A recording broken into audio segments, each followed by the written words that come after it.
दोस्तों, आज की कहानी को प्रारंभ करने से पहले आज जान लेते हैं भगवान बुद्ध की कुछ अनमोल विचार व उपदेश।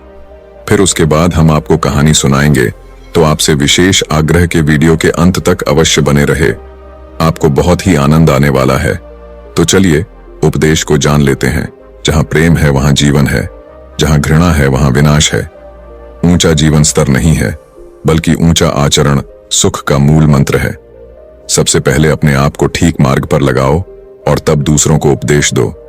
दूसरों की कमियां मत देखो, उनके कृत अकृत को मत देखो, अपनी ही कमियों या अपने ही कृत अकृत को देखो। जिस प्रकार लोहे से उत्पन्न हुआ जंग लोहे को ही खा जाता है, उसी प्रकार पापी के अपने कर्म ही उसे दुर्गति तक ले जाते हैं। मनुष्य क्रोध को प्रेम से, पाप को सदाचार से, लोभ को दान से और मिथ्या भाषण को सत्य से जीत सकता है। वह वीर नहीं है जो हजारों को जीतता है, पर वह वीर है जो एक मन को जीतता है। मनुष्य का जन्म पाना कठिन है, मनुष्य का जीवित रहना कठिन है, सद्धर्म श्रवण कठिन है और बुद्धों का उत्पन्न होना कठिन है। जो जीव हिंसा करता है, झूठ बोलता है, चोरी करता है, पर स्त्री गमन करता है, शराब दारू पीता है, वह इस संसार में अपनी ही जड़ खोदता है। दोस्तों, गौतम बुद्ध को हुए 2500 साल से अधिक हो गए, लेकिन जिनको भी थोड़ी सी समझ है, उन्हें आज भी उनकी सुगंध मिल ही जाती है। बुद्ध यह नहीं कहते कि मैं जो कहता हूं भरोसा कर लो। बुद्ध कहते हैं, सोचो, विचारो, विश्लेषण करो, खोजो, पाओ अपने अनुभव से, तो भरोसा कर लेना। दोस्तों, तो चलिए प्रारंभ करते हैं आज की कहानी। दोस्तों, स्वागत है हमारे I am inspired story channel में। दोस्तों, आपको हमारे इस चैनल में इसी तरह के ज्ञानवर्धक कहानी मिलती थी रहेंगी और आपको हमेशा इंस्पायर्ड करती रहेगी। तो हमारे इस I am inspired story channel को सब्सक्राइब जरूर करें और बेल आइकन को प्रेस करें, जिससे आने वाली सारी नोटिफिकेशन आप तक पहुंचे, और अपने दोस्तों तक शेयर जरूर करें। तो बढ़ते हैं कहानी की ओर। बहुत समय पहले की बात है। किसी नगरी में एक युवक रहता था। वह युवक एक सरकारी नौकरी करता था, जिससे उसे बहुत अच्छी तनख्वाह भी मिलती थी और उसी तनख्वाह से उसका पूरा परिवार चलता था। उसके परिवार में वह, उसकी पत्नी और उसकी एक बेटी थी, लेकिन फिर भी उसका मन बहुत बेचैन रहता। वह बहुत चिंतित रहता। उसे कुछ भी समझ नहीं आ रहा था कि आखिर उसके जीवन में क्या हो रहा है, वह क्या चाहता है, उसने आखिर इस धरती पर जन्म क्यों लिया है। ऐसे कई सारे सवाल उसके मन में उठ रहे थे। तभी एक दिन जब वो अपने बिस्तर पर सो रहा था, तो उसे एक सपना आया। उस सपने में उस व्यक्ति ने देखा केवल एक संत से मिला है। वह संत बड़े ही ज्ञानी है, बड़े ही दयालु है। उन संत ने उसे एक ऐसा मंत्र दिया है, जिस मंत्र की मदद से उसका पूरा जीवन बदल रहा है, उसका पूरा जीवन खुशहाल हो रहा है और वह बहुत खुश है। लेकिन तभी अचानक उसकी नींद खुल गई और उसके बाद वह और भी ज्यादा चिंतित हो गया, और भी ज्यादा परेशान हो गया। उसे समझ नहीं आ रहा था कि क्या यह हकीकत है या एक सपना। ऐसे ही कई दिन बीत गए। तभी अचानक वो एक दिन अपने काम के सिलसिले में कहीं जा रहा था। तभी उसे रास्ते में एक गुरुवर मिले। वह गुरुवर अपने आश्रम की ओर जा रहे थे। वह व्यक्ति उन गुरुवर को देखता है और उनके पास जाता है। उन्हें प्रणाम करके वह उनसे कहता है महाराज, मैं कई दिनों से सो नहीं पाया हूं। मेरा मन बहुत बेचैन रहता है। मेरा मन किसी भी काम में नहीं लगता। मैं हमेशा दुखी रहता हूं, सोचता रहता हूं, चिंतित रहता हूं। और तो और, अभी कुछ दिनों पहले ही मैंने एक सपना देखा था। उस सपने में मुझे एक संत मिले थे। उन संत ने मुझे एक ऐसा मंत्र दिया था, जिसे मेरा पूरा जीवन बदलने लगा था। मैं हमेशा खुश रहता था, हमेशा उत्साहित रहता था। लेकिन मुझे यह समझ नहीं आ रहा है कि जो सपना मैंने देखा था वह सच था या झूठ है। महाराज, मेरी मदद कीजिए। मैं जानना चाहता हूं कि आखिर वह क्या था। क्या मुझे आप वह मंत्र दे सकते हैं जिससे मेरा जीवन सुख में हो जाए, जिससे मैं अपना जीवन सुखी सुखी बिता सकूं। मुझे किसी चीज की कोई चिंता न रह जाए, ना ही किसी चीज का कोई डर हो। उस व्यक्ति की यह बात सुनकर वह गुरुवर जोर से हंस पड़े और उस व्यक्ति से कहते हैं, बेटा, तुम सरकारी नौकरी वाले हो, तुम भला इन उलझनों में क्यों पड़ते हो? इससे तुम्हारा जीवन सुलझने वाला नहीं है, उलझता ही चला जाएगा।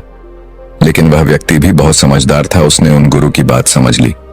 उनका इशारा वह समझ चुका था। तभी वह व्यक्ति उन गुरुवर से कहता है, है महाराज, कई दिन हो चुके हैं और मेरा मन अत्यधिक बेचैन है। मैं ढंग से सो तक नहीं पाता। मेरा जीवन मुझे नीरज लगता है, मेरा जीवन मुझे व्यर्थ लगता है। मैं बार बार बस यही सोचता हूं कि आखिर मेरा जन्म क्यों हुआ है और मैं बाकियों की तरह खुश क्यों नहीं हूं। क्या मुझे खुश होने का कोई हक नहीं? क्या मुझे अपने जीवन को खुशी खुशी बिताने का कोई हक नहीं? तभी वह गुरुवर कहते हैं, तुम भी अपने जीवन को खुशी खुशी बिता सकते हो। इस पर वह व्यक्ति कहता है, परंतु कैसे महाराज? हर कोई मुझे तरह तरह के उपाय बताता रहता है और मैंने उन तरह तरह के उपाय को अपने जीवन पर लागू किया है, लेकिन उसके बाद भी मैं हमेशा दुखी ही रहता हूं, परेशान रहता हूं, बेचैन रहता हूं और मुझे मेरे सवालों का कोई जवाब नहीं मिलता। मैं बहुत चिंतित हो चुका हूं और अपने इस जीवन से अब हार चुका हूं। मुझे कुछ भी अच्छा नहीं लगता। तभी वह गुरु कहते हैं, बेटा, जो तुमने सपना देखा था वह बिल्कुल सच था। मैं तुम्हें एक ऐसा मंत्र दे सकता हूं जिसे तुम्हारा जीवन पूरी तरह से बदल जाएगा। कभी वह व्यक्ति कहता है, महाराज आपकी बड़ी कृपा होगी, यदि आप मुझे वह मंत्र दे दें। वह मंत्र मैं किसी भी हालत में अपने जीवन पर लागू करूंगा, फिर चाहे परिस्थितियां कैसे भी क्यों ना हो। उस मंत्र का हर समय हर स्थिति में मैं पालन करूंगा। बस आप एक बार मुझे वह मंत्र दे दीजिए। मैं आपका बड़ा आभारी रहूंगा। उस व्यक्ति की ये सारी बातें सुनकर वाह गुरु उस व्यक्ति से कहते हैं, ठीक है, मैं तुम्हें वह मंत्र दे देता हूं, लेकिन यह मंत्र बहुत मुश्किल है। लेकिन यदि तुम्हारे अंदर तीव्र इच्छा है तो यह मंत्र तुम्हारे जीवन में वापस से खुशियां भर देगा, तुम्हारे सादे जीवन में फिर से एक बार रंग भर देगा। तुम्हारे सामने नई खुशियां और शक्ति प्रकट होगी और तुम इस मंत्र से ही जीवन के सत्य को भी जान सकोगे। तभी वह व्यक्ति बड़ा उत्साहित होते हुए उन साधु से कहता है, बताइए महाराज, वह कौन सा मंत्र है, बताइए। वह कहते हैं, वह मंत्र यह है कि आज से अगले 3 महीनों तक तुम्हें हर समय सत्य बोलना होगा, फिर चाहे कुछ भी क्यों ना हो जाए, फिर चाहे परिस्थितियां कुछ भी क्यों ना हो। तुम्हें पूरी निष्ठा से इस मंत्र का पालन करना होगा और यदि तुम इस मंत्र का पालन करने में सफल हो जाते हो तो तुम्हारा जीवन पूरी तरह से बदल जाएगा। फिर तुम जैसा जीवन चाहते हो तुम्हें वैसा ही जीवन प्राप्त होगा। इतना कहकर वह साथ वहां से चले गए। तभी वह व्यक्ति मन ही मन यह सोचने लगा कि भला यह कौन सा मंत्र है कि मुझे सत्य बोलना होगा। मैंने तो सोचा था कि यह साधु मुझे कोई ऐसा मंत्र देंगे जिससे मेरा जीवन तुरंत ही बदलना शुरू हो जाएगा, मेरे जीवन में खुशियां आनी शुरू हो जाएंगी और मेरा जीवन पूरी तरह से बदल जाएगा। तभी वह व्यक्ति कुछ देर शांत होकर सोच विचार करता है और फिर वह यह तय करता है कि वह उन गुरु की बातों पर चलेगा, उन गोलू की बातों का पालन करेगा और वह 3 महीने तक सत्य ही बोलेगा। वह यह निश्चय कर लेता है कि आपसे चाहे कुछ भी क्यों ना हो जाए, समय चाहे कैसा भी क्यों ना हो, वह केवल सत्य ही बोलेगा। और उस व्यक्ति ने उसी क्षण से झूठ त्याग दिया और उसने सत्य बोलना शुरू कर दिया। वह एक सरकारी नौकरी करता था जहां पर वो और उसके अन्य मित्र भी रिश्वत लिया करते थे। उसने उसी दिन से रिश्वत लेना बंद कर दी और इस व्यक्ति की एक और आदत थी, वो पल पल चाय पिया करता था। उसने वो चाय पीना भी छोड़ दी। धीरे धीरे उसके मन से चाय पीने की इच्छा खत्म होती चली गई। धीरे धीरे ऐसे ही कई दिन बीत गए और उसका मन अब शांत होने लगा था। अब उसे चैन की नींद आने लगी थी। वह बहुत अच्छा महसूस करने लगा था। लेकिन दोस्तों, कहा जाता है ना, वक्त पलटते देरी नहीं लगती। संयोग ऐसा हुआ कि उसी हफ्ते कर्मचारियों की जांच हुई और इलेक्शन में यह पता चला उस विभाग के कई लोग रिश्वत लेते हैं। और इसी सिलसिले में जब उस व्यक्ति से पूछताछ की गई तो उसने सब कुछ सच सच कह दिया। वह व्यक्ति कहता है, हाँ, हम अब तक जो रिश्वत लिया करते थे उसे हम आपस में बांट लिया करते थे। उस निरीक्षण कर्मचारी ने तुरंत ही उनके खिलाफ एक्शन लिया और उसकी एक रिपोर्ट बनाई गई। उस व्यक्ति के साथ उसके अन्य मित्रों पर भी कार्रवाई शुरू की गई। उन सभी के खिलाफ एक मुकदमा भी दर्ज किया गया और केवल उस व्यक्ति के सच बोलने से वह व्यक्ति और उसके अन्य मित्र भी इस मुकदमे में फंस चुके थे। हर कोई परेशान था कि आखिर वह क्या करें। सभी को उस व्यक्ति ने मुसीबत में डाल दिया था। कोर्ट में सारे कर्मचारियों ने उस व्यक्ति के खिलाफ झूठा बयान दिया कि रिश्वत केवल वही लेता है और यह हमें बदनाम करना चाहता है। उसने हमें झूठ बोलकर फंसाया है। उन सभी कर्मचारियों की बात सुनकर वह व्यक्ति यह तो समझ चुका था कि अब उसे लंबी सजा होने वाली है। इधर जब यह बात उसकी पत्नी और उसकी बच्ची को पता चली तो उन्होंने भी उस व्यक्ति का साथ छोड़ दिया। उसके सभी मित्र उसका साथ छोड़ चुके थे। उसके सभी सगे संबंधी थी अब उसकी एक बात नहीं सुनना चाहते थे। वह बिल्कुल अकेला हो चुका था। अब उसके साथ कोई नहीं था। जेल में बैठे हुए तो व्यक्ति अपने आप से कहता है, उन साधु की बात मानते हुए मुझे अभी केवल 13 दिन ही हुए हैं और सच बोलने के कारण मेरी नौकरी चली गई। मेरा परिवार मुझे छोड़कर चला गया।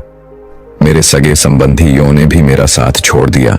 मैं बिल्कुल अकेला हो चुका हूं और अभी तो केवल 13 दिन ही बीते हैं और अभी तो 3 महीनों में न जाने क्या क्या होगा। यह ख्याल जब उसके मन में आया तो उसने यह भी सोचा कि मुझे सत्य बोलने के इस मंत्र को यहीं पर छोड़ देना चाहिए और मुझे झूठ बोलकर इस मुकदमे से बाहर निकलना चाहिए। लेकिन तभी उसे उस साधु की बात याद आई कि तुम्हें इसे पूरे 3 महीनों तक अपने जीवन में उतारना होगा। उसके बाद ही तुम्हारा जीवन पूरी तरह से बदलने लगेगा। इधर वह यह सोच ही रहा था, किताबी साध जिसने उस व्यक्ति को यह सारी बातें बताई थीं, जिसने उसे वह मंत्र दिया था, वह भी उसे अपने दिव्य दृष्टि से देख रहे थे और वह जोर से हंस पड़े और कहने लगे, शिष्यों, आज तुम जानते हो क्या हुआ। जिसे मैंने सच बोलने का मंत्र दिया था, आज वह जेल में है और उसका साथ देने के लिए कोई तैयार नहीं हो रहा। उसका परिवार उसे छोड़कर चला गया। उसके सगे संबंधी भी उसकी एक बात सुनने के लिए तैयार नहीं। उसके मित्रों ने उसे खुद ही फंसा दिया। तभी एक शिष्य खड़ा होकर उन साधु से पूछता है, हे गुरुवर, यह तो उसके साथ बहुत बुरा हुआ, किंतु आप हंस क्यों रहे हैं। तभी वह साधु उस शिष्य से कहते हैं, मैं उस व्यक्ति पर नहीं हंस रहा, मैं तो इस दुनिया की मूर्खता पर हंस रहा हूं। जब तक वह व्यक्ति झूठ बोलता रहा, लोगों को फंसाता रहा, लोगों को धोखा देता रहा, तब तक लोग उसकी इज्जत करते थे। लेकिन जैसे ही उसने सच बोलना शुरू किया, सत्य की राह पर चलना शुरू किया, लोगों ने उसका तिरस्कार करना शुरू कर दिया, उसे भला बुरा कहना शुरू कर दिया, उसे फंसाना और उसके खिलाफ बेईमानी भी शुरू कर दी। यहां तक कि उसके अपने तक उसका साथ देने को तैयार नहीं। और ऊपर से इस दुनिया के लोग कहते हैं कि अब लोगों में सच्चाई कहां रही। मैं इसलिए हंस रहा हूं। कुछ दिनों बाद ही उस व्यक्ति को अदालत में पेश किया गया। तभी वहां पर उपस्थित एक जज ने उस व्यक्ति से कहा, तुम्हारा वकील कहां है, तुम्हारा मुकदमा कौन राधिका। इस पर वह व्यक्ति कहता है, जैसा मेरा कोई वकील नहीं है इस पर। वह जज कहता है, यदि तुम चाहो तो मैं तुम्हारे लिए एक सरकारी वकील कर सकता हूं, जिसकी मदद से तुम इस मुकदमे को लड़ सकते हो और अपनी बेकसूर साबित कर सकते हो, और इससे हो सकता है कि तुम्हारी सजा भी कम हो जाए। तभी वह व्यक्ति मुस्कुराने लगा और जज से कहता है, जज साहब, मुझे किसी वकील की कोई आवश्यकता नहीं। अब चाहे मुझे कितनी भी सजा क्यों ना हो जाए, लेकिन सत्य तो यही है कि जो भी रिश्वत हम लेते थे उसे आपस में हम बांट लिया करते थे और उसका एक हिस्सा मैं भी लेता था। लेकिन आज से 13 दिन पहले मुझे एक संत मिले।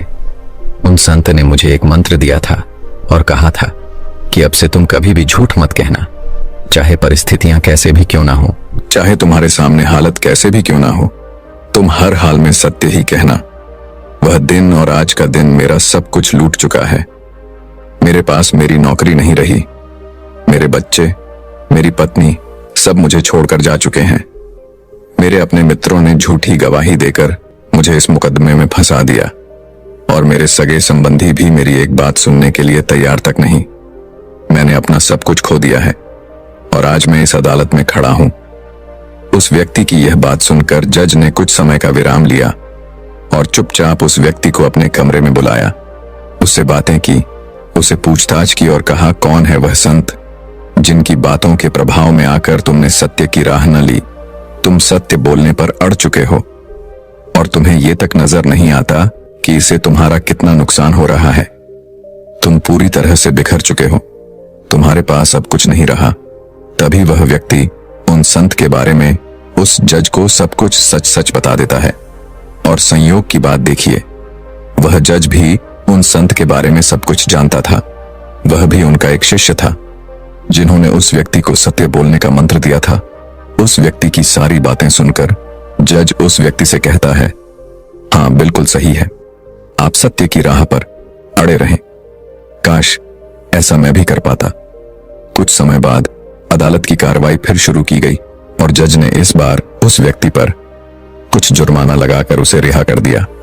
लेकिन अब उस व्यक्ति की नौकरी नहीं थी, ना ही उसके साथ उसके परिवार वाले थे, नहीं उसके सगे संबंधी। वह बिल्कुल अकेला था। हर कोई उसे पागल समझता था, उसे बेवकूफ समझता था।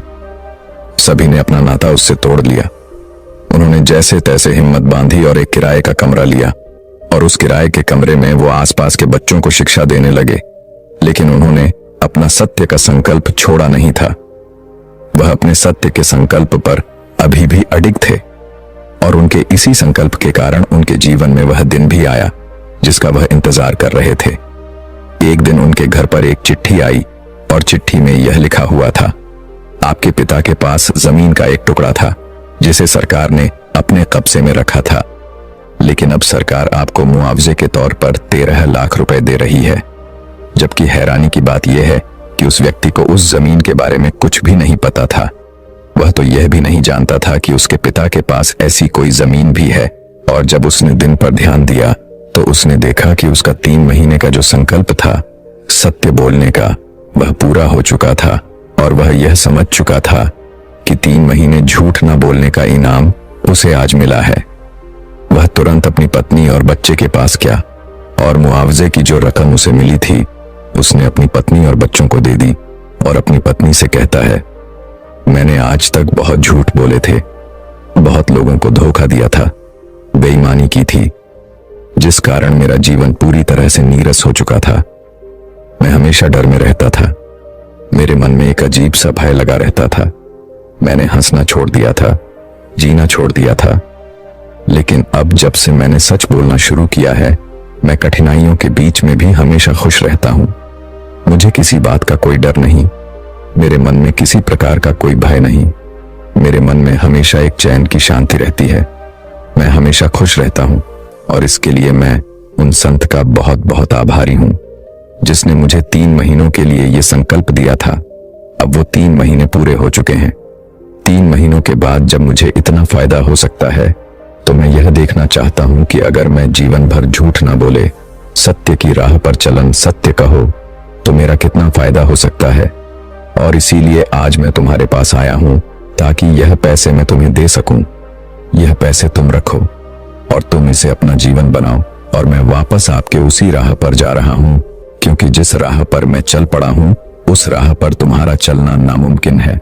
उस राह पर बहुत मुश्किलें हैं, बहुत कठिनाइयां हैं, लेकिन भीतरी भीतर बहुत आनंद भी है।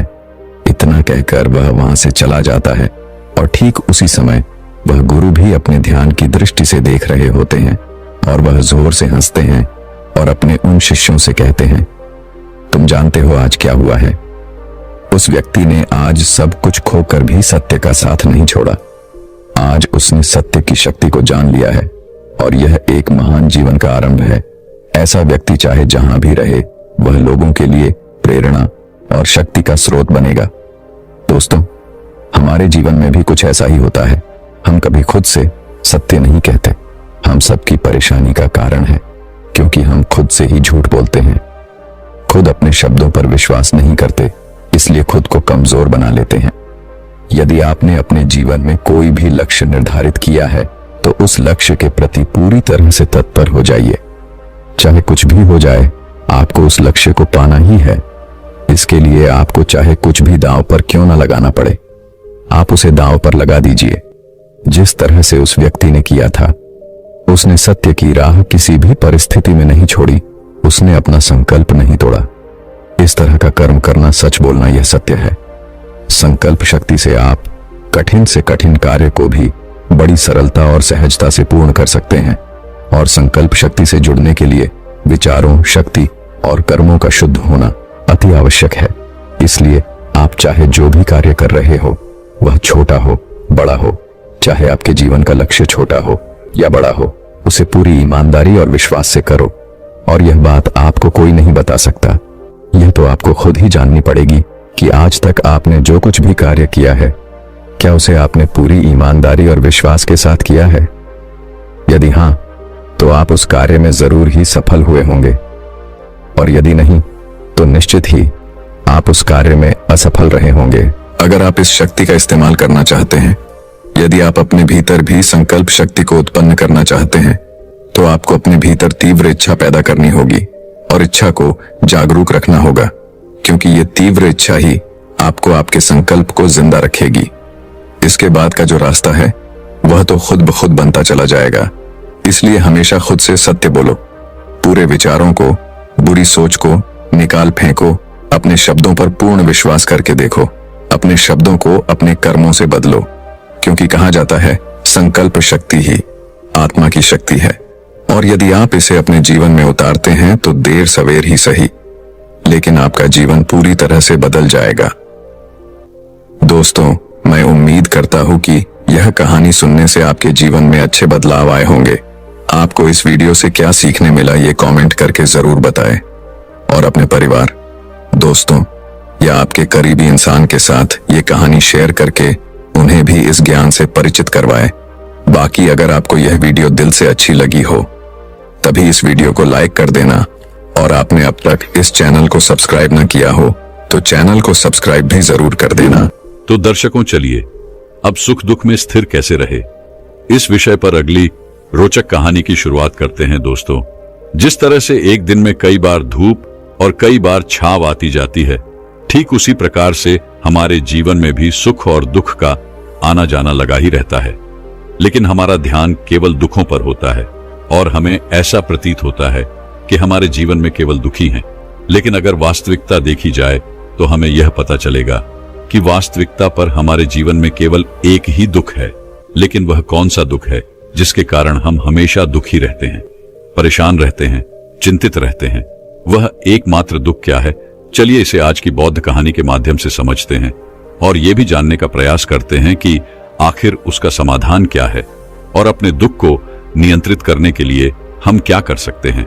बहुत समय पहले की बात है, एक छोटा सा राज्य था। उस राज्य में एक व्यापारी रहता था जो बहुत अमीर था, जिसके पास किसी चीज की कोई कमी नहीं थी। उसके पास वो सारी सुख सुविधाएं थी जो वह चाहता था।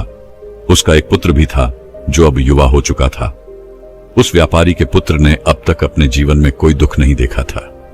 जो भी वह चाहता था वह व्यापारी उसे सब कुछ लाकर दे देता था, जिस कारण उसने अपने जीवन में किसी प्रकार के दुख का अनुभव अब तक नहीं किया था। उस व्यापारी के पुत्र के कई सारे मित्र भी थे। उसके पास अथाह संपत्ति थी, धन दौलत की उसके पास कोई कमी नहीं थी। लेकिन एक दिन अचानक वह व्यापारी बीमार पड़ गया और देखते ही देखते उसकी बीमारी ने उस पर पूरी तरह से पकड़ बना ली थी। वह व्यापारी अपने जीवन की आखिरी सांसें गिन रहा था और उस व्यापारी को यह प्रतीत होने लगा था कि अब वह नहीं बच पाएगा, उसका अंतिम समय आ चुका है। इसीलिए उसने अपने पुत्र को अपने पास बुलाया और उसे कहा, बेटा, तुमने आज तक केवल सुख ही देखा है। तुम्हें जो कुछ चाहिए था वह मैंने सब कुछ तुम्हें लाकर दिया, इसलिए तुमने आज तक दुख का अनुभव नहीं किया।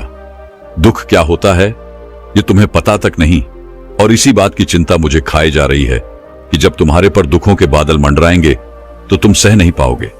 इसलिए आज मैंने तुम्हें यहां पर बुलाया है। मैं बस आखिरी समय पर तुमसे यह कहना चाहता हूं कि तुम सावधान रहना। मेरी मृत्यु के बाद तुम्हारे अपने ही तुम्हारे दुखों का कारण बन जाएंगे। इतना कहकर वह व्यापारी मृत्यु को प्राप्त हो गया। उस व्यापारी का पुत्र अपने पिता की मृत्यु पर बहुत दुखी था। वह रो रहा था। तभी उसके पास उसका एक मित्र आया और वह उसे समझाते हुए कहता है, मित्र, तुम रो क्यों रहे हो? तुम्हारा पिता ही मरा है, लेकिन तुम्हारे पास तो अब भी यह सारी धन दौलत है, यह सारी संपदा है, यह सारी संपत्ति तुम्हारी ही तो है। अब तो तुम उन चीजों का भी आनंद ले सकते हो जिनका आनंद तुम अपने पिता के रहते नहीं ले पाए। अपने मित्र की यह बात सुनकर वह बड़ा प्रसन्न हुआ और उसे भी इस बात का एहसास हो चुका था कि उसके पास अथाह संपत्ति है, धन है, दौलत है, जिसकी मदद से वह अपना जीवन खुशी खुशी बिता सकता है। लेकिन इसी धन संपदा के कारण वह अब बुरी आदतों का शिकार भी हो चुका था। वह वेश्या के पास जाने लगा था। उसे हर प्रकार का नशा करने की आदत लग चुकी थी। जहां उसका मन करता वह वहां चला जाता। जब भी उसका मन करता वह किसी को भी अपने घर बुला लेता। फिर चाहे दिन हो या रात, जो भी उसका मन करता वो खरीद लेता, क्योंकि उसके पास अथाह संपत्ति थी। और उसके पिता का सारा व्यापार भी अब उसी के हाथों में था और अब वह बहुत खुश था। वह अपने जीवन को अपनी मर्जी के हिसाब से जी रहा था। एक दिन उसके मन में ख्याल आया कि पिता ने मुझे बेवजह ही डरा दिया कि लोग मेरा फायदा उठाएंगे, मेरे दुश्मन बन जाएंगे, मेरे दुखों का कारण बन जाएंगे। लेकिन अब तो मैं और भी मजे से जी रहा हूं। मेरे सुख के दिन तो अब आए हैं। मैं आज तक जो नहीं कर पाया था वो सब करने में अब मैं सक्षम हूं। ये सब सोचकर उसकी खुशी का कोई ठिकाना नहीं था। वह बहुत खुश था। तभी एक दिन उस राज्य में एक बहुत बड़ा मंदिर का निर्माण हो रहा था और इस मंदिर के निर्माण के समय पर एक घोषणा करवाई गई कि जो भी इस मंदिर के लिए सबसे अधिक दान देगा उसका नाम उस मंदिर के एक पत्थर पर स्वर्ण अक्षरों में लिखा जाएगा। जब उसके मित्र ने यह बात सुनी तो वह दौड़ा दौड़ा उसके पास आया और उसे सारी बात बता दी। तब उस व्यापारी के पुत्र ने यह तय किया कि वह मंदिर को सबसे बड़ा दान देगा और उसने ऐसा ही किया। और साथ ही यह भी निश्चित हो गया कि उसका नाम उस मंदिर के एक पत्थर पर स्वर्ण अक्षरों में लिखा जाएगा।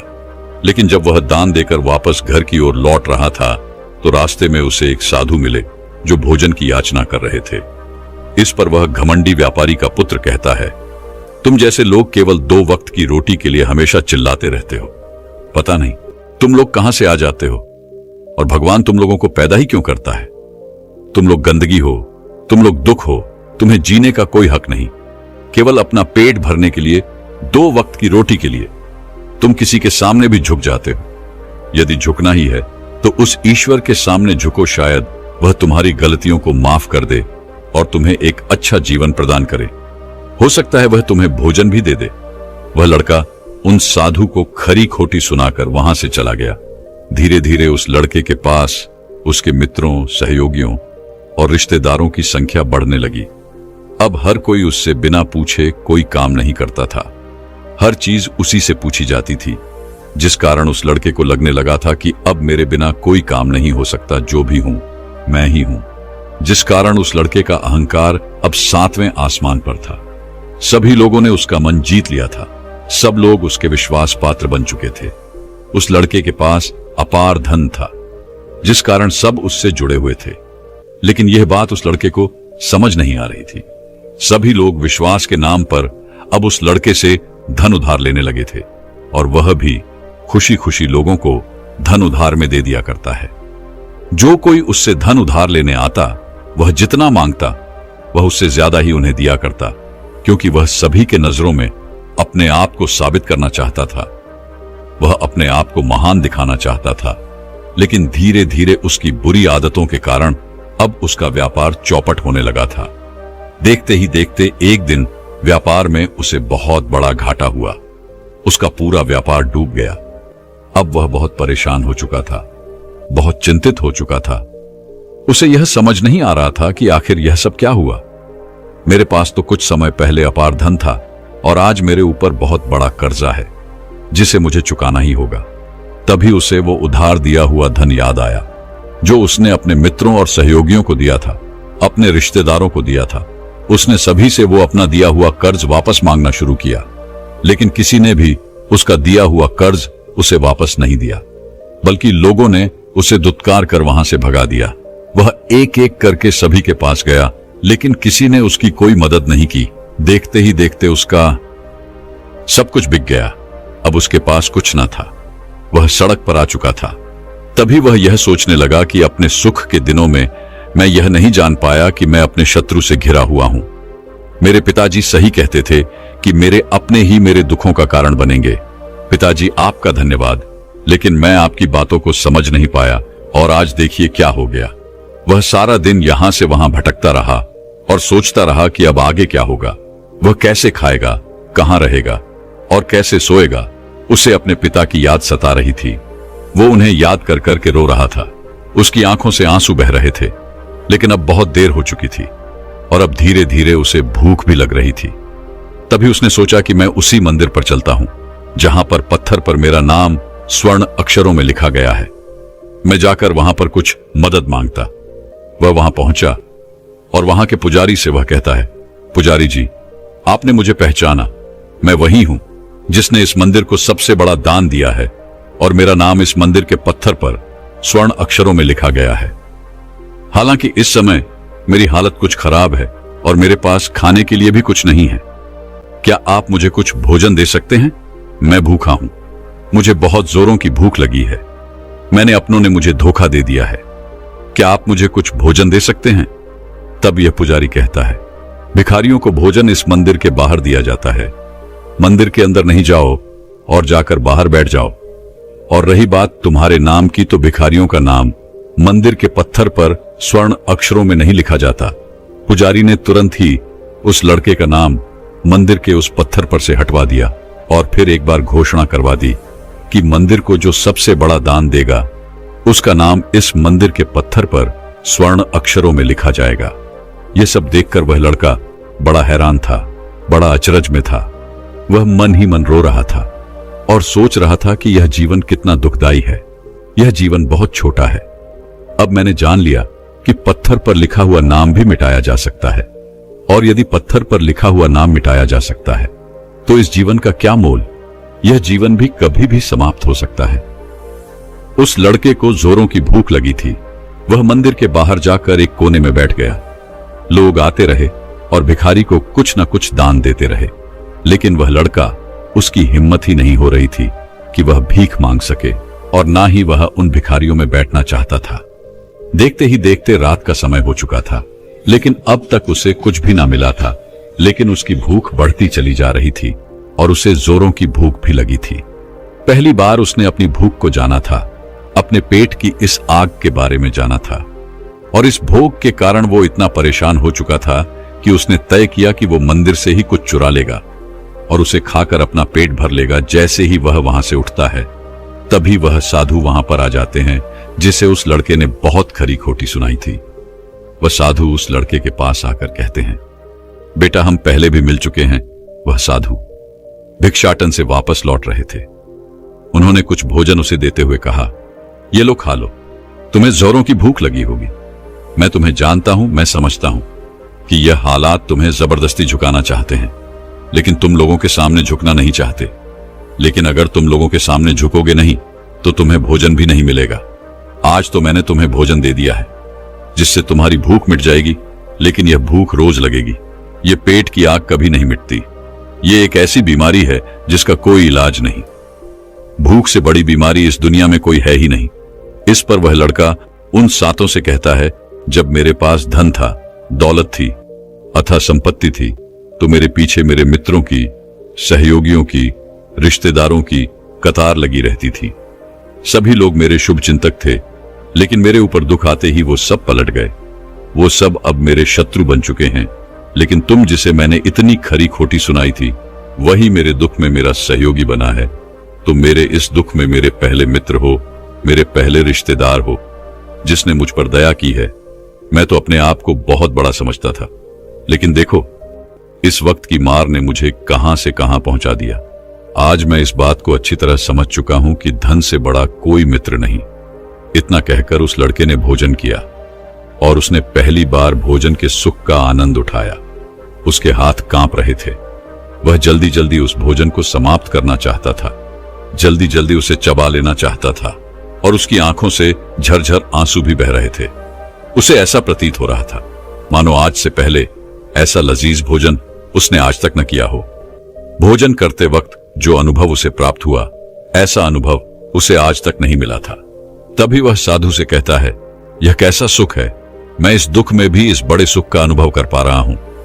तभी वह साधु कहते हैं, जहां तृप्ति होती है वहां सुख का अनुभव होता है, लेकिन सावधान, तृप्ति बहुत खतरनाक भी होती है। जब यह तृप्ति हमारी आवश्यकताओं, हमारी इच्छाओं से ऊपर उठ जाती है। आज जो भोजन तुम कर रहे हो, ऐसा भोजन यदि तुम्हें पहले प्राप्त होता तो तुम इसे छूते तक नहीं, लेकिन आज इसी भोजन को करके तुम्हें तृप्ति मिल रही है। लेकिन जब तुम्हारे पास धन था, दौलत थी, तब तुमने इससे भी अच्छा भोजन किया होगा, लेकिन तब तुम्हें तृप्ति नहीं मिली होगी, वह सुख प्राप्त नहीं हुआ होगा। जो तुम आज अनुभव कर रहे हो।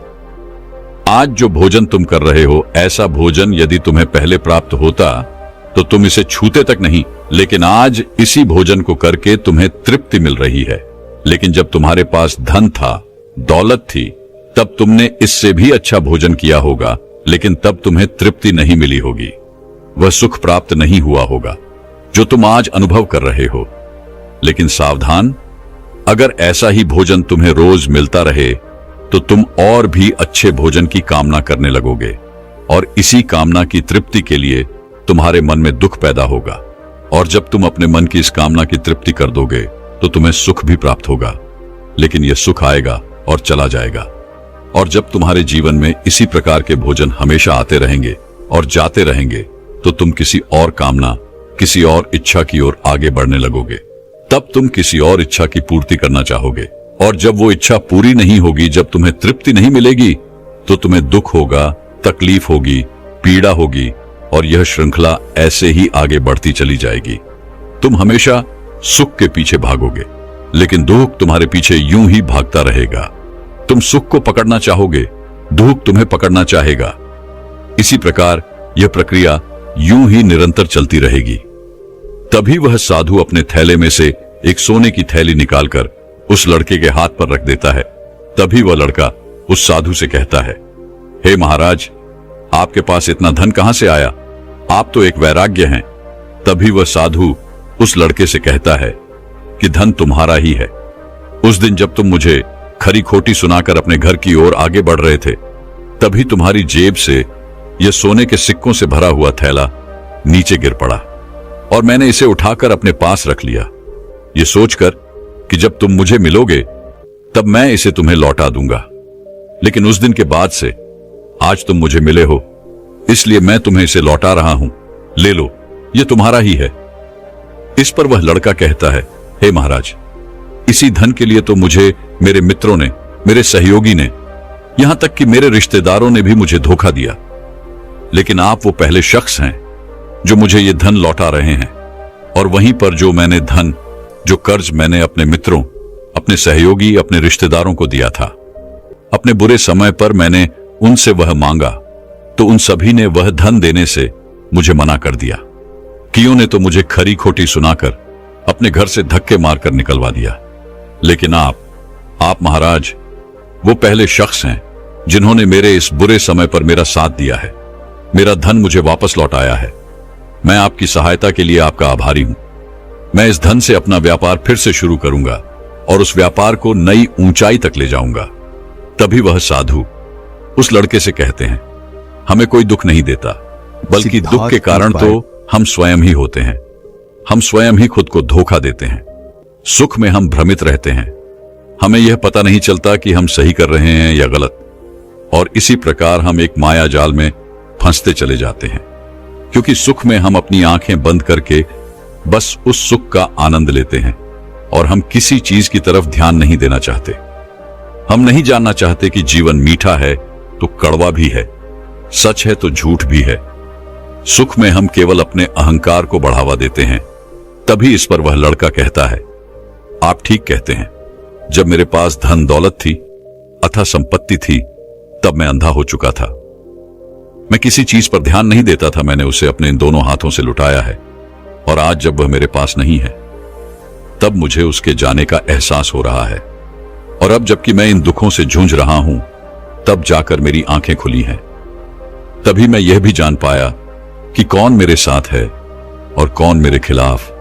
और यह जो ज्ञान दुख द्वारा मुझे प्राप्त हुआ है, यह ज्ञान मैं हमेशा अपने साथ रखूंगा, अपने सुख में भी। अब से अपनी आंखें खुली रखूंगा। दोस्तों, मानव शरीर में बहुत ऊर्जा है, बहुत शक्ति है, पर हम उन्हें बेकार की चीजों में यूं ही व्यस्त कर देते हैं, बेकार के कामों में लगा देते हैं, जिससे हमारा पूरा जीवन यूं ही व्यर्थ हो जाता है। हम में से अधिकांश लोग हमेशा अपने आप को कोसते होंगे, उस ऊपर वाले को यह दोष देते होंगे कि आखिर मैं इतना दुखी क्यों हूं। और हम इसे अधिकांश लोगों के मन में यह सवाल तो उठता ही होगा, और इसका जवाब बड़ा सीधा और सरल है, क्योंकि वह परमात्मा चाहता है कि हम उस दुख का अनुभव करें। वह परमात्मा हमें उस परम दुख तक ले जाना चाहते हैं, जहां पर हमें यह पता चल सके कि इंसानी आत्मा का अस्तित्व क्या है, और वह दुख है अपने आप को ना पहचान पाना, अपनी शक्तियों को ना पहचान पाना, अपने आप को ना जान पाना, अपने आप को इकट्ठा न कर पाना, अपने आप को नियंत्रित न कर पाना। हमारे जीवन में केवल एकमात्र यही दुख है, क्योंकि हम अपने आप पर कभी ध्यान नहीं देते, अपने आप को एकत्रित करने का कभी प्रयास तक नहीं करते। लेकिन इस दुख को ना देखकर हम बाकी के इधर उधर के दुख को देखकर हमेशा चिंतित रहते हैं, परेशान रहते हैं और अपना पूरा ध्यान उन्हीं दुखों पर लगाए रहते हैं। लेकिन जो वास्तविक दुख है, इस पर हमारा ध्यान कभी जाता ही नहीं।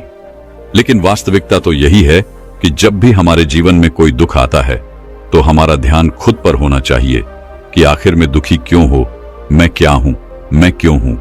और जब यह एकमात्र दुख आपके जीवन में आपको नजर आने लगता है, तब आप ध्यान की तरफ आगे बढ़ने लगते हैं, आप अपने आप को खोजने की तरफ आगे बढ़ने लगते हैं, और तब आपके सामने कोई भी समस्या बड़ी नहीं रह जाती।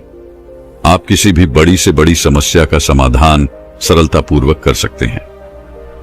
इसलिए खुद को जानिए, खुद को पहचानिए, क्योंकि जो शक्ति, जो क्षमता आपके भीतर है, वह किसी और के पास नहीं है। आप उस परम शक्ति का एक रूप है। आप अपनी शक्ति को पहचानिए, जानिए आप कौन है, क्या है। उसके बाद आपके सामने किसी प्रकार का भी दुख टिक नहीं पाएगा और आप हर परिस्थिति में खुश रहना सीख जाएंगे। दोस्तों, मैं उम्मीद करता हूं कि यह कहानी सुनने से आपके जीवन में अच्छे बदलाव आए होंगे। आपको इस वीडियो से क्या सीखने मिला, ये कमेंट करके जरूर बताएं, और अपने परिवार, दोस्तों या आपके करीबी इंसान के साथ ये कहानी शेयर करके उन्हें भी इस ज्ञान से परिचित करवाएं। बाकी अगर आपको यह वीडियो दिल से अच्छी लगी हो, तभी इस वीडियो को लाइक कर देना, और आपने अब तक इस चैनल को सब्सक्राइब न किया हो तो चैनल को सब्सक्राइब भी जरूर कर देना। आपका हर दिन शुभ हो और खुशियों से आपका जीवन भरा रहे। धन्यवाद। तो नमस्कार दोस्तों, स्वागत है आपका हमारे चैनल सिद्धार्थ इंस्पायर्ड पर। दोस्तों, परमात्मा सदैव अनुभूति के स्तर पर ही घटता है, और यह घटना तब होती है जब मन पूर्णतः निर्लिप्त तथा संभव को प्राप्त हो चुका हो। महात्मा बुद्ध नदी के किनारे एकांत में अपनी कुटिया में रहते थे। उन्होंने कुटिया के चारों ओर हरे भरे वृक्ष लगा रखे थे, जिन पर सुबह शाम पक्षियों का कलरव गूंजता रहता था। प्रकृति का यह मधुर सान्निध्य महात्मा बुद्ध को सदैव आनंदित रखता था। पक्षी और पेड़ पौधे तो मानो उनका परिवार ही बन गए थे। एक दिन महात्मा बुद्ध प्रातःकालीन उठे ही थे कि द्वार पर उन्हें एक सेठ जी खड़े नजर आए। उन्हें चिंताग्रस्त देख महात्मा बुद्ध ने उनसे समस्या जाननी चाहिए। सेठ जी बोले, महाराज, मेरे पास विशाल संपदा है, भरा पूरा परिवार है और मुझे कोई रोग भी नहीं है। फिर भी मुझे नींद नहीं आती, रात भर करवटें ही बदलता रहता हूं। महात्मा बुद्ध ने आत्मीयता से सेठ जी के सिर पर हाथ फेरकर कहा, सेठ, तुम्हारे पास सब कुछ भले ही हो, किंतु वह नहीं है जो नींद के लिए आवश्यक है। सेठ ने पूछा, वह क्या है महाराज? महात्मा बोले, तुम चारों ओर चिंताओं से घिरे हो, धन संपत्ति की चिंता, व्यापार व्यवसाय की चिंता, परिवार की चिंता। स्मरण रखो कि चिंता चयन में शत्रुता है। सेठ ने इससे बचने का उपाय पूछा तो उन्होंने कहा, तुम प्रकृति से शिक्षा ग्रहण करो। पेड़ पौधे, फूल, पानी और प्रकाश के रूप में उसकी अनंत संपदा चारों ओर बिखरी हुई है, किंतु वह चिंता मुक्त है। अपनी इस दौलत को पूरी दुनिया पर दोनों हाथों से सत्य लुटाती रहती है। तुम यदि उससे प्रेरणा लेकर अपना जीवन भी उसके अनुरूप बना लोगे तो तुम्हें न केवल नींद आएगी बल्कि अतीव शांति महसूस होगी। सेठ ने महात्मा बुद्ध की बात का मर्म समझा और लोक कल्याण की राह पर चल पड़ा। धन और ज्ञान देने से बढ़ते ही हैं, इसलिए इनके संग्रह के साथ साथ इनके दान की वृत्ति भी रखनी चाहिए। एक गरीब किसान गौतम बुद्ध का बहुत बड़ा भक्त था। एक दिन वह बुद्ध के पास आया और अपने गांव आने का आग्रह किया। बुद्ध उसके गांव पहुंचे तो सारा गांव उन्हें देखने व सुनने के लिए उमड़ पड़ा, किंतु वह किसान नहीं आया। हुआ यह कि उसी दिन किसान के बैलों की जोड़ी कहीं खो गई। किसान इस दुविधा में रहा कि बुद्ध का प्रवचन सुने या अपने बैलों को खोजे। काफी सोचने के बाद उसने अपने बैलों को खोजने का निर्णय किया। घंटों भटकने के बाद बैल मिले। थका हारा किसान घर आया और भोजन कर सो गया। अगले दिन वह अति संकोच से क्षमा प्रार्थी बन बुद्ध के पास पहुंचा तो वे बड़े स्नेह से बोले, मेरी दृष्टि में यह किसान मेरा सच्चा अनुयायी है। इसने उपदेश से अधिक महत्व कर्म को दिया। यदि यह कल बैलों को न ढूंढते हुए उपदेश सुनता तो मेरी बातें इसकी समझ में नहीं आती, क्योंकि मन बैलों में अटका रहता। इसने कर्म को महत्व देकर प्रशंसनीय काम किया। सार यह है कि हम जहां जिस भूमिका में हों उसका ईमानदारी से निर्वाह करें। यही सच्ची आध्यात्मिकता है, क्योंकि प्रत्येक धर्म कर्म को ही सर्वोपरि महत्व देता है। गौतम बुद्ध को उनके अनुयायी यदि स्नेह से कहीं बुलाते तो वे अवश्य जाते। फिर जब बुद्ध पहुंचते तो श्रोताओं की भारी भीड़ उमड़ पड़ती। बुद्ध के वचनों में जो अमृतत्व होता था उसका पान करना सभी को प्रीतिकर लगता था। उनके उपदेशों में ऐसा कुछ अवश्य होता था जिससे गंभीर समस्याएं सुलझ जाती और कुछ न कुछ सार्थक भी प्राप्त हो। सार यह है कि हम जहां जिस भूमिका में हो उसका ईमानदारी से निर्वाह करें। यही सच्ची आध्यात्मिकता है, क्योंकि प्रत्येक धर्म कर्म को ही सर्वोपरि महत्व देता है। गौतम बुद्ध के पास उनका प्रिय शिष्य पूर्ण पहुंचा। बुद्ध ध्यानावस्था में बैठे थे। पूर्ण के पहुंचने पर उन्होंने आंखें थोड़ी सी खोली और पूर्ण से आने का कारण पूछा तो उसने कहा, मैं धर्म प्रचार के लिए जाना चाहता हूं, आपकी आज्ञा चाहिए। बुद्ध मुस्कुराए और कहा कि पूर्ण, धर्म की राह बहुत मुश्किल है। तुम लोगों को अच्छी बातें बताने जाओगे और लोग तुम पर नाराज होंगे। हो सकता है कि अपशब्द भी कहे। इस पर पूर्ण ने कहा, कोई बात नहीं, मैं यह सोचकर उनकी बातों पर ध्यान नहीं दूंगा कि उन्होंने अपशब्द ही कहे, पिटाई तो नहीं की। बुद्ध बोले, हो सकता है कि कुछ लोग हाथ उठा दें। पूर्ण ने कहा, तब मैं यह सोचकर उन्हें क्षमा कर दूंगा कि उन्होंने मुझ पर शस्त्रों से प्रहार तो नहीं किया। बुद्ध फिर बोले, हे पूर्ण, हो सकता है कि कुछ लोग तुम पर शस्त्रों का भी उपयोग करें। पूर्ण ने उत्तर दिया, तब मैं यह सोचकर उनके प्रति कोई प्रतिकार की भावना नहीं रखूंगा कि उन्होंने मुझे मारा, पर जान से तो नहीं मार डाला, मुझे जीवित छोड़ दिया। बुद्ध ने फिर कहा, और यदि तुम्हारे प्राण ही ले लिए तब? पूर्ण ने तत्क्षण सिर झुकाकर कहा, तब मैं उनका आभारी रहूंगा कि उन्होंने धर्म के मार्ग पर मेरे प्राणों का उत्सर्ग करने में मेरी सहायता की। मैं उनके प्रति कृतज्ञ रहूंगा। तब बुद्ध ने आंखें खोली और आशीर्वाद देकर अनुमति दी तथा पूर्ण से कहा, अब तुम धर्म प्रचार करने के पात्र हो। जो किसी में भी कोई दोष न देखे वही सच्चा है। अच्छाई के मार्ग पर चलना बहुत मुश्किल काम है। जो इस राह पर चलता है उसके मार्ग में अनेक बाधाएं आती हैं, लेकिन जो व्यक्ति किसी में भी दोष न देखे वही बाधाओं को सहजता से पार कर अपने लक्ष्य को पूरा कर पाता है। एक बार गौतम बुद्ध जब वन से गुजर रहे थे तब एक राक्षसी हाथ में तलवार लेकर प्रकट हुई और कहा, अरे बुद्ध, आज तुम्हारे प्रेम को मेरी घृणा के सामने झुकना ही पड़ेगा। आज तुम्हारे जीवन का अंतिम दिन है। बुद्ध ने मुस्कुराते हुए उत्तर दिया, मैं घृणा, उपहास और द्वेष के आगे नतमस्तक नहीं होऊंगा। मैं निंदा, प्रशंसा अथवा उपहास किसी से भी प्रभावित नहीं होता। तुम मुझसे इतनी घृणा करती हो, पर मैं तो तुमसे भी प्रेम करता हूं। राक्षसी ने पूछा, तुम मुझसे प्रेम क्यों करते हो? बुद्ध बोले, मैं तुम्हें मां का रूप देख रहा हूं और मां तो प्रेम का रूप होती है, उसमें हिंसा हो ही नहीं सकती। इतना सुनते ही राक्षसी के हाथ से तलवार गिर पड़ी। हे बुद्ध, तुम धन्य हो। इतना कहते ही बहदेवी में बदल गई और अंतर्धान हो गई। दरअसल जो लोग दूसरों से द्वेष करते हैं, अंत में एक दिन घृणा उन्हें नष्ट कर देती है। घृणा से घिरे हुए लोगों को एक दिन घृणा ले डूबती है। प्रेम सत्य के आवरण से ढका होता है। सत्य से जुड़ा हुआ व्यक्ति सदैव आनंद में जीता है। सत्य को केवल अपने तक सीमित मत रखो, उसे अपने कर्मों में ढालना होगा। सत्य रूपी गुलाब की खुशबू है कर्म। अपने कर्म को प्रेम और सत्य में डुबो कर करो। प्रेम और सत्य मनुष्य को विकास की ओर ले जाते हैं। ध्यान रहे कि ये दोनों मार्ग ईश्वर की ओर जाते हैं। इस मार्ग पर चलने वाले सहज में ही आनंद और शांति को पा लेते हैं। गौतम बुद्ध भ्रमण करते हुए वैशाली नगर के वन विहार में पहुंचे। उनके आगमन का समाचार पूरे नगर में फैल गया। कुछ ही समय में मानो पूरा नगर उनके दर्शन के लिए उमड़ पड़ा।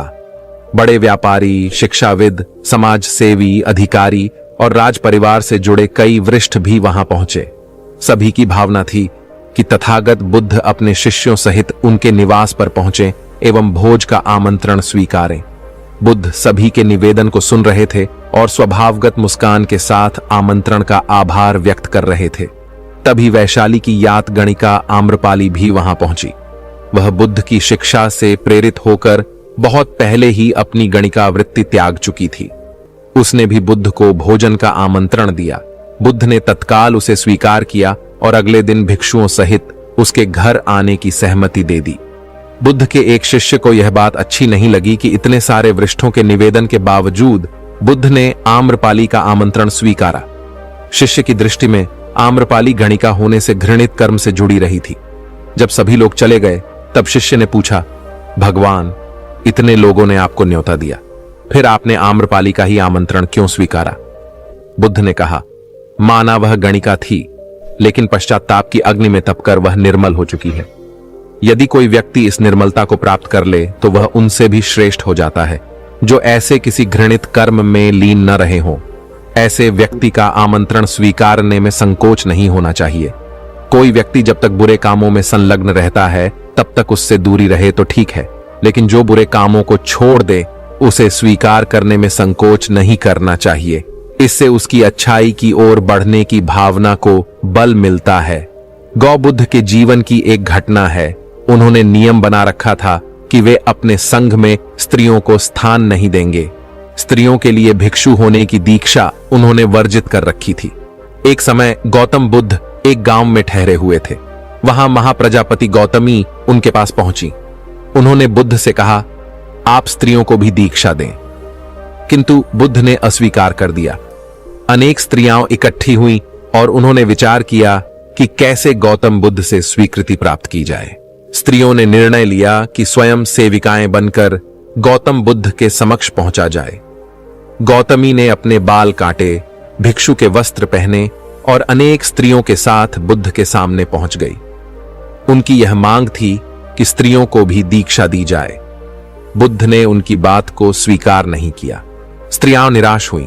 जब बुद्ध के एक शिष्य आनंद ने स्त्रियों को देखा, उनके पांव सूजे हुए थे, उन पर धूल चढ़ी हुई थी, उनकी आंखों से आंसू बह रहे थे। उन्होंने पूछा, क्या बात है? स्त्रियों ने कहा, बुद्ध उनके धर्म और नियम के अनुसार हमें भिक्षु होने की दीक्षा नहीं दे रहे हैं।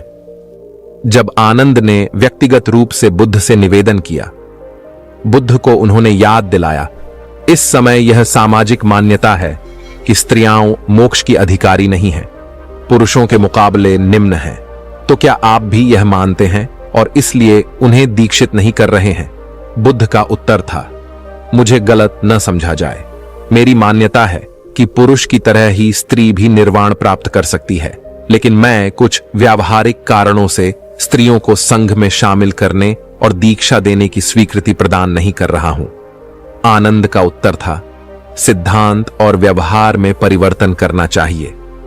बुद्ध को बात जच गई और उन्होंने यह घोषणा की, जो स्त्रियां भिक्षु होना चाहेंगी उन्हें कुछ नियमों का पालन करना होगा।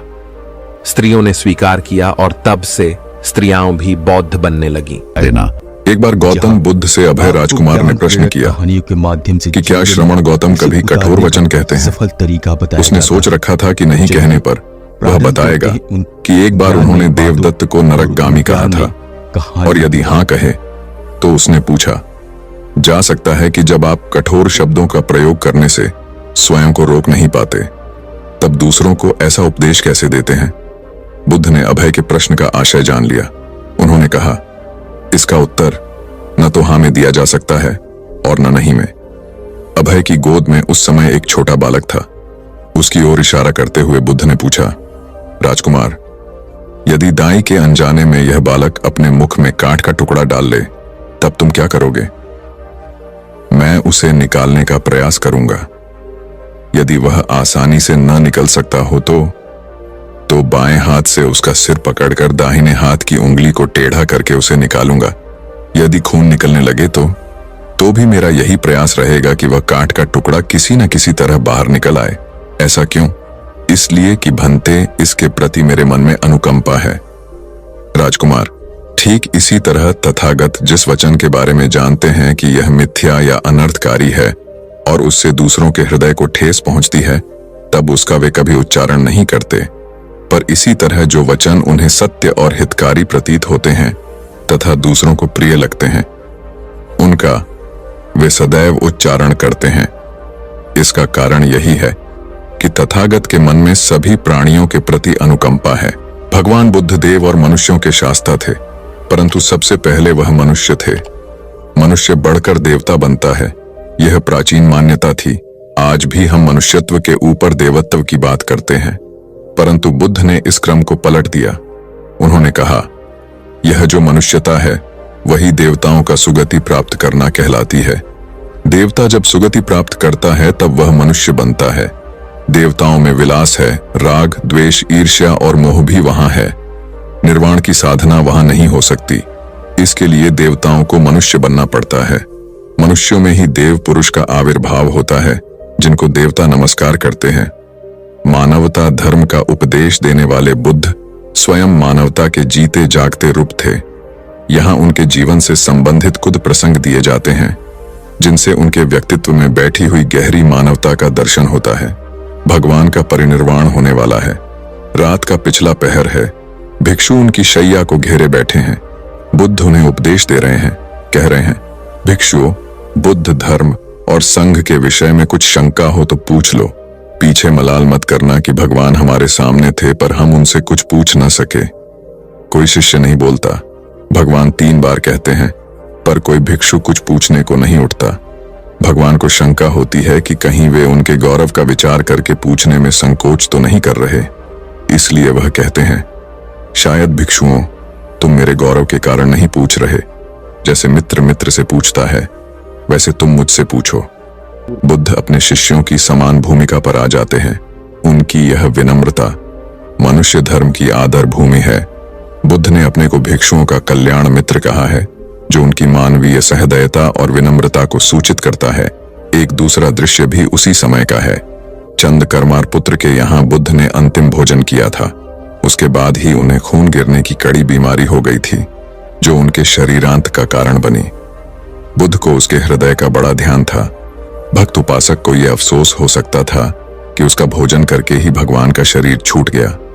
इसलिए आखिरी सांस लेने से पहले उन्होंने आनंद को आदेश दिया, आनंद, चंद करमार पुत्र की इस चिंता को दूर करना और कहना, आयुष्मान तूने बद्धा लाभ कमाया कि मेरे भोजन को करके तथागत परिनिर्वाण को प्राप्त हुए। जिसके हृदय में अगाध करुणा थी, वह ऐसा क्यों न कहता। उसने अपने पति के द्वारा बुद्ध के चरणों में प्रणाम अर्पित करवाया। भगवान ने उसे आशीर्वाद देते हुए कहा, कोल्य पुत्री सुप्रवास, सुखी हो जाए, चंगी हो जाए। सुखी और चंगी होकर बिना किसी कष्ट के वह पुत्र प्रसव करे। ब्राह्मणों के साथ भी उनकी पूरी सहानुभूति थी, जैसे कि विश्व के सभी प्राणियों के साथ उनकी पूरी सहानुभूति थी।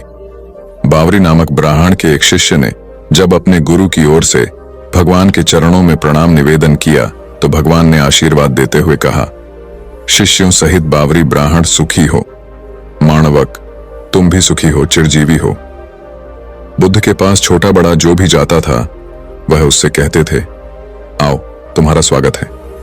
भगवान अपनी अंतिम यात्रा में पावा और कुशीनारा के बीच जा रहे थे। रास्ते में उन्हें पुक्कुस मल्लपुत्र नामक व्यापारी मिला। उसने उन्हें एक दुशाला भेंट किया, परंतु भगवान उसे अकेले कैसे आड़ते। वह अपने शिष्य आनंद को सम्मानित करना चाहते थे।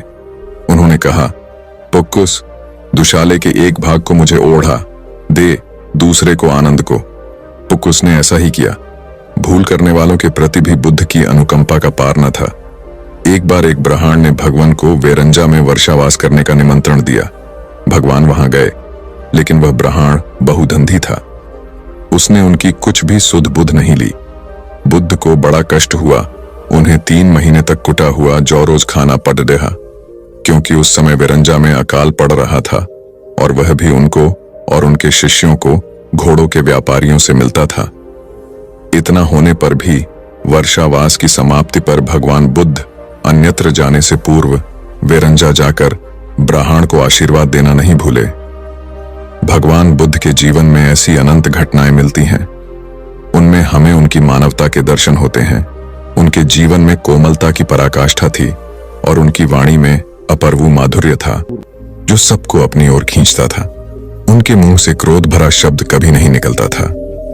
वह मनुष्य थे, परंतु मनुष्य की दुर्बलताओं से ऊपर उठ चुके थे।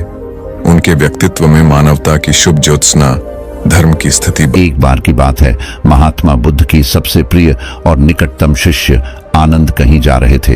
रास्ते में उसने देखा कि एक अधेड़ उम्र का आदमी चट्टान पर बैठा रो रहा है। यह देखकर आनंद वहीं रुक गए और उस आदमी के पास जाकर उससे उसकी उदासी का कारण पूछा। उस आदमी ने अपने आंसू पोंछते हुए कहा, मैं पास के गांव में रहने वाला एक बदकिस्मत व्यापारी हूं। मैं जो भी काम करता हूं वह गलत हो जाता है। व्यापार की चाह में मैंने अपनी मां और पत्नी के गहने खो दिए, अपना परिवार खो दिया और अब अपना भी घर और खेत गिरवी रख दिया है। मुझे लगता है कि मेरी किस्मत खराब है। उसकी बात सुनकर आनंद ने कहा, तुम्हें किसने कहा कि तुम्हारी किस्मत खराब है? मुझे भी तो बताओ कि तुम्हारी किस्मत में क्या खराबी है। शख्स ने बताया कि पहले वह खेती करता था, लेकिन हर साल इसमें घाटा हो जाता था। कभी सूखा पड़ा तो कभी अतिवृष्टि से फसल खराब हो गई, कभी आवारा जानवर फसल को नुकसान पहुंचाते हैं, तो कभी कीड़े मकोड़े और बीमारियां फसल को बर्बाद कर देती हैं। खेती से मेरे परिवार का गुजारा ठीक से नहीं हो पाता था, जिसके कारण मैंने खेती छोड़ दी और बिजनेस करने का फैसला किया। मैंने अपनी पत्नी के गहने बेचकर अपना व्यवसाय शुरू किया, लेकिन मेरा व्यवसाय नहीं चला। शुरुआत में मेरे परिवार के सदस्यों ने मेरी आर्थिक मदद की और मेरा समर्थन किया, लेकिन जैसे ही मुझे घाटा होने लगा, मेरे परिवार के सदस्यों ने भी मुझे छोड़ दिया और उन्होंने मुंह मोड़ लिया। मुझसे अब वे मुझे देखकर नजरें फेर लेते हैं और अपने परिवार की गरीबी और दुर्दशा के लिए मुझे जिम्मेदार ठहराते हैं। अब मुझे लगने लगा कि मेरा जीवन निरर्थक है। अक्सर मेरे मन में विचार आते हैं कि मुझे अपना जीवन समाप्त कर लेना चाहिए, और आज मैंने ऐसा कर लिया। यहां आत्महत्या करने आए थे, लेकिन मेरी हिम्मत नहीं हो रही थी, इसलिए मैं इस पत्थर पर बैठकर रो रहा था। दूसरी ओर मेरा एक दोस्त है। हम दोनों ने एक साथ व्यवसाय शुरू किया, लेकिन वह आगे बढ़ गया और मैं पीछे रह गया। मेरी असफलता के कारण वह मुझे हर समय अपमानित कर की कोशिश करता रहता है और वह अक्सर मेरे पास आता है। वह अपनी सफलता के बारे में बड़ी बड़ी बातें करता है। वह मेरे परिवार को बताता है कि उसने कितनी मेहनत करके इतना बड़ा व्यवसाय खड़ा किया है, और वह अक्सर मुझे, मेरी पत्नी और मेरे माता पिता को अपने फलते फूलते व्यवसाय की कहानियां सुनता है, जिससे मेरा परिवार प्रशंसा करता है। लेकिन वे मेरे बारे में बुरा बोलते हैं। वे मुझे निकम्मा और कमजोर दिमाग वाला कहते हैं। मेरी पत्नी और माँ मुझे हर बात पर ताना मारते हैं, जिससे मुझे बहुत दुख होता है। और कभी कभी मुझे अपनी असफलता पर गुस्सा आता है, लेकिन मैं समझ नहीं पाता क्या करें। यह सुनकर भिक्षु आनंद ने पूछा, आपको किस बात से दुख होता है? आपकी अपनी असफलता या आपके मित्र की सफलता? सवाल सुनकर उस आदमी ने एक पल सोचा और फिर कहा, सच बताऊं तो मुझे अपनी असफलता पर उतना दुख नहीं होता जितना अपने दोस्त की सफलता पर होता है। भिक्षु आनंद ने अगला प्रश्न पूछा, यदि आपका मित्र व्यवसाय में असफल हो जाता और आप सफल हो जाते तो क्या आप खुश होते? व्यक्ति ने कहा, हाँ, मुझे बहुत खुशी होगी। आनंद ने कहा, मतलब आपकी खुशी आपके दोस्त पर निर्भर करती है। अगर वह चाहे तो आपको खुश कर सकता है, और अगर वह चाहे तो आपको दुखी भी कर सकता है। आप खुद से ना तो खुश हो सकते हैं और ना ही दुखी। भिक्षु आनंद की बातें सुनकर वह व्यक्ति कुछ देर सोच में पड़ गया और फिर बोला, आपकी बातें सुनकर मुझे कुछ आशा जगी है। तब भिक्षु आनंद ने कहा, जब हम किसी चीज की आशा करते हैं तो हम उस पर निर्भर हो जाते हैं, फिर हमारा सुख दुख भी उस पर निर्भर होने लगता है। इसलिए सबसे अच्छा है कि आप खुद से ही उम्मीद करना शुरू कर दें। जब आप ऐसा करते हैं और साथ ही मेहनत और ईमानदारी से काम करते हैं तो आपको सफलता जरूर मिलेगी। आप सोचते हैं कि आपका दोस्त आपको नीचा दिखाने के लिए आता है, वह आपको दुखी करने के लिए आता है, लेकिन अगर आप ईमानदारी से सोचे तो वह जो बातें कहता है वह सच होती है। आपको उनके संघर्षों और अनुभवों के बारे में बताता है। आप उन चीजों से बहुत कुछ सीख सकते हैं। आपको उनका आभारी होना चाहिए कि आपको घर बैठे इतने सारे अनुभव मिल रहे हैं। उन अनुभवों का लाभ उठाएं, नई शुरुआत करें, ईमानदारी से काम करते रहे। कभी नहीं हार मानो, एक दिन तुम्हें सफलता अवश्य मिलेगी। आज तुम इसे दुर्भाग्य या बुरा समय कह रहे हो, एक दिन बदलेगा और इसके साथ ही तुम्हारी सोच और विचार भी बदल जाएंगे। और देखिए, जब आपका अच्छा समय शुरू होगा तो आपके दोस्त भी आपको उसकी सफलता की कहानी नहीं बताएंगे, फिर उससे आपको अपनी असफलताओं और परेशानियों के बारे में बताने दें, ताकि आप उसकी बात सुनकर भ्रमित हो जाएं। आपका आत्मविश्वास हिल जाता है और आप गलत निर्णय ले सकते हैं। लेकिन उस समय भी आपको अपनी बुद्धि का इस्तेमाल करना होगा और खुद पर भरोसा रखना होगा। जिस तरह आज आपका दोस्त आपको दुखी करने के लिए आएगा, उसी तरह वह उस समय भी आपको बनाने के लिए आएगा, क्योंकि जैसे तुम्हें उसे दुखी देखकर आनंद आता है, वैसे ही उसे भी तुम्हें दुखी देखकर आनंद आता है। उस व्यक्ति ने कहा, आप सही कह रहे हैं, लेकिन मुझे सबसे बड़ा दुखी यह है कि इसमें मेरे परिवार के लोग भी शामिल हैं।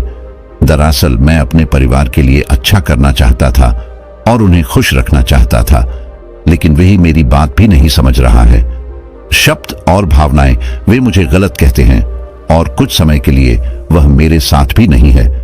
भिक्षु आनंद ने उस व्यक्ति को समझाया कि हम हमेशा चाहते हैं कि हम जो भी करें लोग उसकी प्रशंसा करें, लेकिन आमतौर पर ऐसा नहीं होता। लोग करते हैं, हमारे प्रयास की सराहना नहीं करते, जिसके कारण हम दुखी हो जाते हैं। हमें लगने लगता है कि हमारे दोस्त, रिश्तेदार और परिवार के सभी सदस्य स्वार्थी हैं। लेकिन अगर आप किसी को अपना परिवार मानते हैं और उनके लिए कुछ करना चाहते हैं, तो आप ऐसा क्यों सोचते हैं? आप दूसरों के लिए कुछ कर रहे हैं, वास्तव में आप अपनी खुशी के लिए कुछ कर रहे हैं, क्योंकि उन्हें कुछ करते हुए देखना ही आपको कुछ बनाता है। आप कुछ अगर ऐसा करते समय आप सोचते हैं कि आप दूसरों के लिए कुछ कर रहे हैं, तो आप दुखी रहेंगे। लेकिन अगर आप सोचते हैं कि आप यह अपने लिए कर रहे हैं, तो आप खुश होंगे, क्योंकि जब हम ऐसा करते हैं या करना चाहते हैं अपने लिए कुछ है, तो हमें इसके लिए सांत्वना की आवश्यकता नहीं है। मिशु आनंद की यह बातें सुनकर उस व्यक्ति के चेहरे के भाव बिल्कुल बदल गए। उसने कहा, आप ठीक कह रहे हो साधु, लेकिन मैं समझता था कि अब तक मेरी किस्मत खराब थी, क्योंकि वह दूसरों के हाथ में थी। लेकिन अब से मैं अपनी किस्मत अपने हाथ में रखूंगा और फिर से प्रयास करूंगा और पूरी ताकत से काम करूंगा, समर्पण और ईमानदारी। और जब तक मुझे सफलता नहीं मिल जाती, मैं चैन से नहीं बैठूंगा। यह सुनकर भक्ष आनंद मुस्कुराए और उन्हें एक छोटी सी डिब्बी देते हुए कहा, इस डिब्बी को हमेशा अपने पास रखना। इसमें एक मंत्र है जो तुम्हें बड़े से बड़े दुख से भी बाहर निकाल देगा। लेकिन इस डिब्बी को तभी खोलना जब तुम्हारे सारे रास्ते बंद हो जाए। बंद है, कोई आशा नहीं है और तुम्हें लगता है कि सब कुछ व्यर्थ है, यह दुनिया व्यर्थ है और यहां रहना भी व्यर्थ है। उस आदमी ने साधु आनंद को धन्यवाद दिया और बक्सा लेकर अपने घर लौट आया। उन्होंने नए उत्साह के साथ अपना व्यवसाय फिर से शुरू किया और इस बार उनका बिजनेस चल निकला। अपनी मेहनत और लगन के दम पर कुछ ही सालों में यह एक बड़े बिजनेसमैन बन गए। उनके साथ उनके परिजन भी आए थे और उसका जीवन अत्यंत सुख शांति और समृद्धि से बीतने लगा। लेकिन वक्त और किस्मत के खेल को आज तक कोई नहीं समझ पाया है और ना ही कोई समझ पाएगा। यह हमेशा एक जैसा नहीं रहता, यह बदलता रहता है। वे भी व्यक्ति के जीवन में परिवर्तन। जो व्यक्ति जिस राज्य में रहता था, उस पर पड़ोसी राज्य के राजा द्वारा आक्रमण कर दिया जाता था। उस हमले और डकैती में उस व्यक्ति का सारा पैसा भी लूट लिया गया। उनकी दुकान और घर जला दिया गया। अपनी जान बचाने के लिए उन्हें अपने परिवार सहित वहां से भागना पड़ा। व्यक्ति कई दिनों तक अपने परिवार के साथ इधर उधर भटकता रहा। वह हर छोटी चीज के लिए मोहताज हो गए। उनका बच्चा बीमार हो गया और इलाज के अभाव में बीमारी से बुरी तरह पीड़ित होने लगा। यह देखकर उसका हृदय चीत्कार करने लगा।